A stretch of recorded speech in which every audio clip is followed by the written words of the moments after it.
जो होता है अच्छे के लिए होता है। एक बार अकबर और बीरबल के बीच में बात हो रही थी, किसी बात में बहस हो गई, तो बीरबल ने कहा राजा साहब जो होता है अच्छे के लिए होता है। तो राजा साहब को उनकी बात से इत्तेफाक हुआ। इतने में राजा साहब ने कहा कि मेरे मेरे पैर में चोट लग गई है। तो बीरबल ने कहा जो होता है अच्छे के लिए होता है। राजा को गुस्सा आ गया, उसने उसने बीरबल को कैदखाने में डाला दिया। कुछ समय बाद जब राजा जंगल में सैर के लिए गया तो वहाँ आदिवासियों ने कई झुंड के रूप में आकर उसे पकड़ लिया और बलि देने की कोशिश की। लेकिन जब उसके पैर में देखा तो उसका अंगूठा कटा हुआ था और यह चोट भारी मात्रा में लगी हुई थी, तो उसको छोड़ दिया गया कि ये अधूरी बलि है, इसकी बलि नहीं दी जा सकती, माता रानी इससे खुश नहीं होंगी।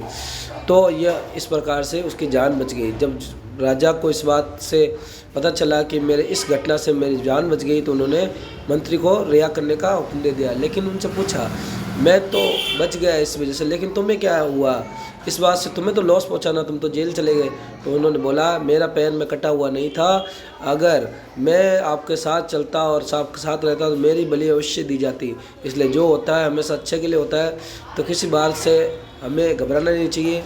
जो होगा जो अच्छे के लिए होगा, जो हो रहा है वो भी अच्छे के लिए होगा, और इन फ्यूचर जो भी होगा वो अच्छे के लिए होता है। प्रकृति ने हमें ऐसा ही बनाया, कुछ अच्छा होता है तो कुछ बुरा होता है, जो बुरा होता है उसमें भी कोई ना कोई अच्छाई छुपी रहती है। इसलिए पॉजिटिव बने रहें और अच्छी सोच रखें, हमेशा अच्छी सोच ही आपको आगे ले जाएगी। Take care, good bye.